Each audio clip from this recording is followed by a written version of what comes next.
자, 이번엔 세 가지 키워드로 시장을 들여다보는 마켓 트라이앵글 시간입니다. 도움 말씀 LS증권의 김윤정 상임연구원과 함께합니다. 안녕하십니까? 안녕하십니까? 자, 오늘의 첫 번째 키워드 바로 보여주시죠. 네, 첫 번째 키워드는 코스피 널뛰기 반등입니다. 코스피 지수. 참 이제 무섭습니다. 오늘은 또 어떤 흐름을 보이게 될지. 어제장 분위기는 정말 좋았는데 오늘 미국 증시가 또 빠지지 않았습니까? 맞습니다. 좀 우려되는 부분들도 있기는 한데 우선 전일 상황부터 좀 점검을 해봐야 되겠죠. 전날 반등 어떻게 해석해야 될까요? 일단은 뭐 월요일에는 지난주 금요일 날 미국 연준 차기의장이 이제 케빈 워시 전 연준 의사로 지목됨에 따라서 뭐 이제 귀금속 가격을 비롯해서 글로벌 자산 시장 전반이 좀 변동성을 키웠던 영향을 받아서 근데 또 코스피는 또 반응이 더 컸었습니다. 이제 매도 사이드카가 발동되는 등의 큰 폭의 조정을 받았었는데 이제 연준 독립성 훼손 우려와 더불어서 이제 케빈 워시라는 인물이 매파적인 성향을 보이는 게 아니냐라는 우려에 의한 것이었고요. 다만 이제 워시 쇼크가 좀 일단락됨에 따라서 이제 월요일 어제 장에서는 반등을 보였었는데 또 결국에는 이제 국내 증시가 오히려 더 회복을 하는 모습의 반등을 보이면서 강한 회복 탄력성을 보였었다라는 부분은 좀 크게 의미가 있다라고 보고 있습니다. 이제 메모리 반도체와 관련돼서는 여전히 좀 시장이 기대를 가지고 있는 부분들이 있다 보니까 시장이 낙폭 과대다라고 오히려 인식을 한 것이 아닌가라고 해석을 하고 있습니다. 오늘장은 좀 구려되는 부분들이 있기는 한데 잘 버텨줄 수 있을까요? 아니면 오늘장에서 좀 이제 이 변동성에 대비를 해야 될까요? 어떻게 생각하시죠? 뭐 당연히 이제 국내 증시가 뭐 AI나 이제 반도체 비중이 높다 보니까 뭐 미국장의 어떤 변수에 의해서 글로벌 금리라든지 뭐 미국 기술주의 뉴스나 이런 부분들에 대해서 동조화되는 움직임을 보이고 있다 보니까 아무래도 오늘 장에서의 또 다른 이제 좀 하방 압력이 주의를 해야 하는 부분이기는 합니다만 일단은 3일의 장에서 그러니까 어제 장에서 보았던 어떤 회복 탄력성에서 보는 부분은 결국에는 이제 국내 증시에 대해서는 여전히 좀 기대감을 가지고 갈 만한 부분이 여전히 있다. 그리고 이제 사이드카 발동 수준의 어떤 등락폭 이런 부분들은 어떻게 보면은 좀 이례적인 스트레스 테스트였지 않았나라고 생각을 하기 때문에 뭐 변동성을 보이더라도 여전히 좀 올라갈 수 있는 체력은 보유를 하고 있다라고 판단을 하고 있습니다. 네. 그래도 우리 투자자분들이 너무 불안하지 않게 또 이렇게 긍정적인 얘기를 또 전해주셨는데 궁금한 게 이렇게 국내 증시가 좀 강한 회복력을 보이면서 이번 조정을 계기로 조금 더 단단해졌으면 하는 마음도 있긴 하거든요. 이런 부분들을 좀 뉴노멀 현상으로 봐야 될까요? 이렇게 급등과 급락을 반복하는 이런 현상을 어떻게 생각하시죠? 뭐 사실 급등과 급락을 반복하는 것이 사실 투자자들 입장에서는 투자 심리를 안정적으로 가져가기에는 상당히 좀 어려운 구간이기는 합니다. 아무래도 지난 1년 동안 그리고 최근에 뭐 올해 들어서 이제 국내 증시가 타 국가들의 주요 증시들 대비했을 때 워낙 큰 폭으로 빠르게 상승을 했었다 보니까 이제 작은 이제 변동성 이슈에도 좀 크게 반응을 했고 또 다행인 것은 큰 폭으로 또 다시 회복을 하고 이런 모습들이 나타나면서 그리고 그런 가운데에서 이제 개인 투자자들의 순매수라든지 이런 부분들이 참 유의미하다라고 개인적으로 해석을 하고 있고요. 그럼에도 불구하고 또 계속해서 좀 긍정적인 말씀을 드리는 이유는 어제장에서 확인해 보셨겠지만 이제 외국인과 기관의 순매수도 계속해서 좀 이어지고 있다라고 보고 있기 때문입니다. 그렇다 보니까 전반적인 수급 환경이 나쁘지 않은 환경에서 사실 뭐 대외적인 이슈에 대해서 뭐 영향이 전혀 없을 수는 없겠지만 국내 자체적인 뭐 정책적인 모멘텀이라든지 그리고 뭐 메모리 반도체 업황이라든지 이렇게 기업 실적에 대한 기대감이 유지가 된다라는 가정하에서는 계속해서 좀 불안함보다는 그래도 조금은 아직까지는 업사이드에 대한 기대감을 열고 가시는 것이 적절하지 않겠는가라고 말씀드리고 있습니다. 네. 그리고 주요국들 증시의 등락폭을 비교해 보면은 확실히 국내 증시의 등락폭이 다른 국가들에 비해 더 큰 것 같은데 현재 시점에서 이 매력도에 대해서는 어떻게 생각하세요? 국내 증시와 이 타 국가들의 증시와 비교했을 때요. 일단은 뭐 MSCI 기준으로 봤을 때 뭐 밸류에이션만 일단 놓고 보면 여전히 뭐 우리나라 증시가 빠른 속도로 상승을 하기는 했었습니다만은 그 이전을 놓고 보면 워낙에 또 못 오르고 있었던 예. 구간들이 있었기 때문에 이제 ROE 레벨 대비했을 때 PBR 레벨을 비교를 해보면 여전히 글로벌 증시 대비했을 때는 디스카운트를 받고 있는 상황이다라고 볼 수가 있거든요. 다만 이제 밸류업이라든지 뭐 반도체라든지 이렇게 좀 어느 정도 쏠림이 있다라는 부분은 이제 조금은 너무 쏠리지는 않게끔 이제 조정이 되거나 혹은 이제 좀 확산이 되는 흐름으로 저희는 기대를 하고 있기는 한데 여전히 디스카운트가 되고 있는 상황에서 정책적인 지속성이 어느 정도 보장이 된다면은 계속해서 좀 투자 매력도적인 측면에서도 국내 시장이 여전히 좀 유효하다라고도 볼 수 있을 것 같습니다. 네. 자, 첫 번째 키워드로 이 널뛰기 장세, 롤러코스터 장세에 대한 이야기들 나눠봤고요. 두 번째 키워드 보여주시죠.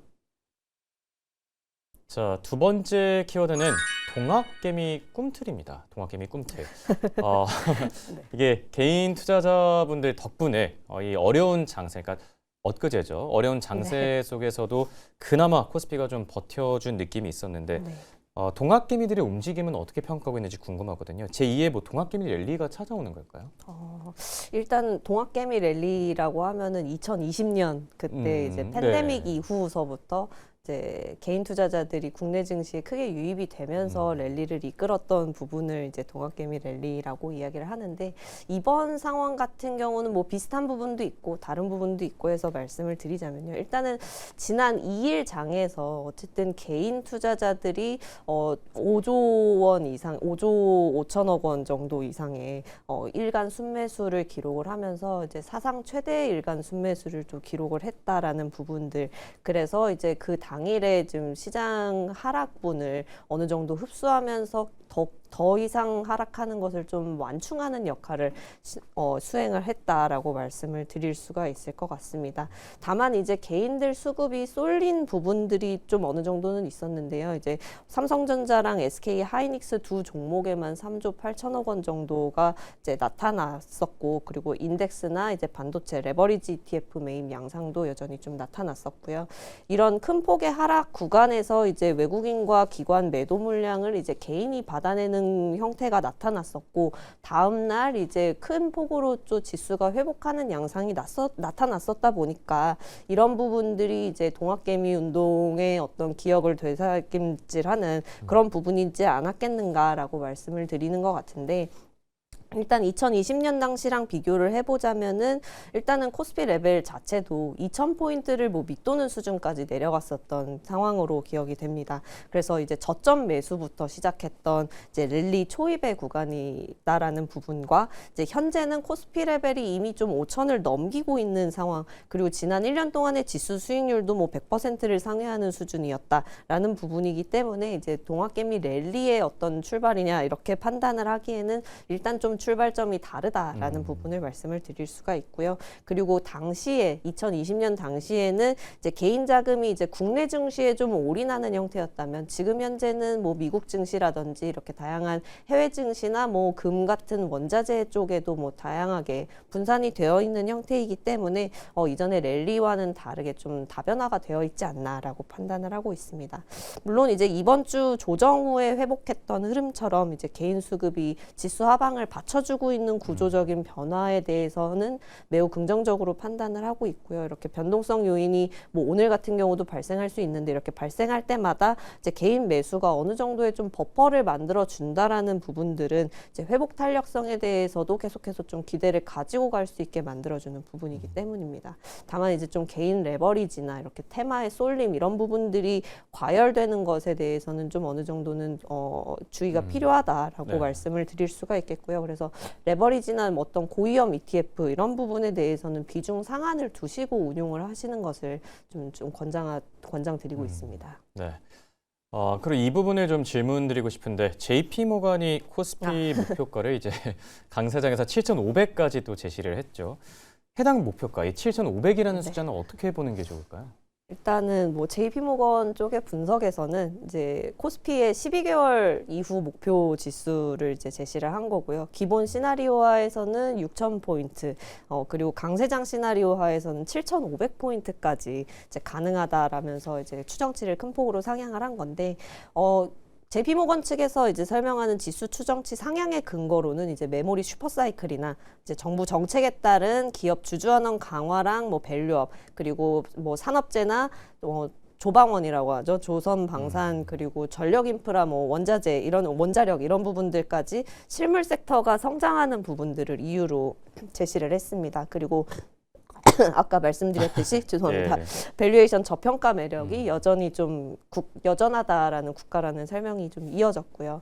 근데 이제 뭐 투자자들의 포지션이 여전히 좀 보수적이다라고 설명을 했는데 이런 설명에는 좀 동의하고 있습니다.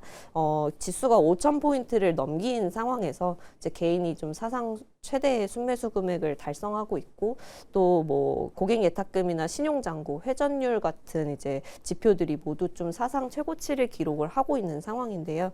여전히 이제 개인의 전체 금융자산의 비중으로 봤을 때는 이제 주식 자산보다는 뭐 현금성 자산, 채권 비중이 이제 높게 나타나는 편이고 그리고 또 시장 참여자들 간에 이제 뭐 AI 버블이라든지 정책 지속성 이런 부분에 대해서 여전히 좀 의견 차이가 존재하는 상황이다 보니까 이제 중립이나 언더웨이트 포지션으로 가져가는 참여자들이 있다 보니까 지금이 뭐 버블의 막바지다 뭐 이런 식으로 판단을 하기에는 제한적으로 평가를 하는 것이 좋을 것 같고요.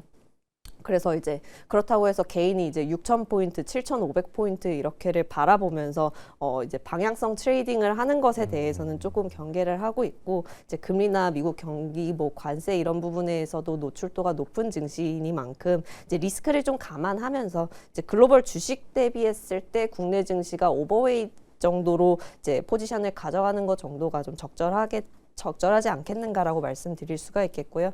JP모건이 언급한 코어 섹터들 그리고 구조적 수혜 섹터들 위주로 이제 포트폴리오를 구성해서 가져가는 것 정도가 괜찮다 이 정도로 해석하고 있습니다.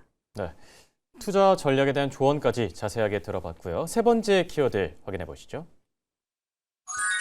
오늘 준비된 세 번째 키워드는 증시 방어주의 비중은입니다.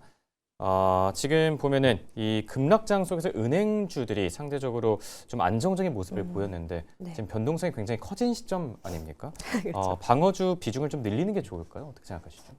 일단은 기본적으로는 여전히 주도 영역들의 어떤 펀더멘털이나 모멘텀이 죽지 않은 상태이고 다만 이제 변동성에 있어서 과민하게 반응할 만한 어떤 레벨의 어떤 불안정성 같은 것들이 있다 보니까 그런 부분에 있어서 리스크를 방어하고자 한다면은 그쪽에 있어서는 포트폴리오를 좀 일부 분산해 나가는 것이 적절하겠다라고 말씀을 드릴 수가 있을 것 같고요. 여전히 이제 시장 주도 영역인 이제 반도체나 뭐 산업재 같은 시클리컬 섹터 쪽에 대해서는 뭐 긍정적인 시각을 유지를 하지만 은행주 같은 내수주나 이제 방어적 섹터 같은 경우가 이번 주와 같은 변동성 장에서는 아무래도 좀 방어를 할 수 있는 부분들, 수익률 방어를 할 수 있는 부분들이 있기 때문에 어느 정도 비중을 가지고 가는 것도 나쁘지는 않다라고 말씀드리고 있습니다. 특히나 은행 섹터 같은 경우는 이제 주주환원 확대 정책 수혜 영역일 뿐만 아니라 이제 향후 국내 금리 방향성 상으로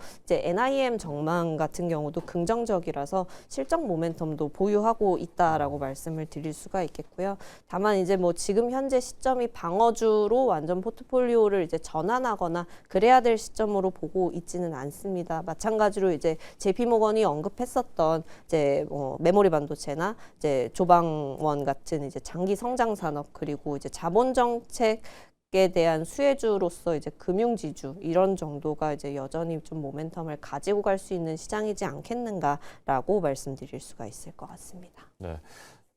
그리고 요즘 투자자분들께서 ETF에 대한 관심이 참 많더라고요. 네. 이 포트폴리오의 방어적인 성격을 좀 더할 수 있는 그런 ETF도 소개해 주실 수 있으실까요? 네. 일단은 뭐 포트폴리오의 방어적 성격을 더할 수 있는 ETF로는 아무래도 월 배당이 가능한 이제 고배당 ETF를 들 수가 있을 것 같고요. 고배당 ETF에 이제 전통적으로 금융사, 지주사뿐만 아니라 이제 뭐 자동차 같은 경우들도 포함이 되어 있습니다. 이런 배당 성장주들을 중심으로 종목이 구성되어 있기 때문에 어느 정도의 펀더멘털 안정성을 유지해 갈 수 있고요. 또 매월 분배금이 지급이 되는 구조다 보니까 안정적인 현금 흐름을 가지고 갈 수 있다. 그런 형태에서 투자가 가능하다라는 장점이 있고 또 올해 같은 경우는 배당 소득 분리과세가 시행이 되는데 그 혜택이 가능한 기업들을 어느 정도 담고 있기 때문에 간접적인 정책 수혜가 가능하다 말씀드릴 수가 있겠습니다. 그래서 그와 관련해서는 플러스 고배당주, 타이거, 코리아 배당 다우존스 그리고 솔 코리아 고배당 등을 좀 말씀드리고 있고요. 뭐 매도 사이드카와 같이 큰 폭의 지수 레벨 하락 환경에서 이제 방어주 또한 이제 하락에서 자유로울 수 있는 환경은 아니기 때문에 이에 대응하고자 한다면 뭐 이제 채권이나 자산 배분, 뭐 파킹형 같은 안정형 ETF 투자 전략을 포트폴리오에 편입을 하는 것도 방법인데요. 그와 관련해서 말씀드리고 싶은 거는 이제 플러스 금채권 혼합이라는 종목입니다. 이제 국제금과 국고채 3년물에 반반씩 투자를 하는 분산형 투자 상품으로 주식 시장의 변동성을 피하고자 한다면 좀 적절한 선택지가 되지 않겠는가. 금 같은 경우는 또 지난주 워시 쇼크로 인해서 이제 귀금속 원자재가 이제 조정을 받은 쪽에 속하기는 했지만 이제 디베이스먼트 트레이드에 대한 기대감을 제외한다 하더라도 글로벌 중앙은행의 매입 동향이 좀 어느 정도 지속이 되고 있다라는 점에서는 타 귀금속 대비했을 때 여전히 좀 성장 여력을 보유하고 있다라고 판단하고 있어서 분산 측면에서는 주목할 만한 영역으로 보고 있습니다. 네. 자, 지금까지 도움말씀의 LS증권의 김윤정 선임연구원과 함께했습니다. 대단히 고맙습니다.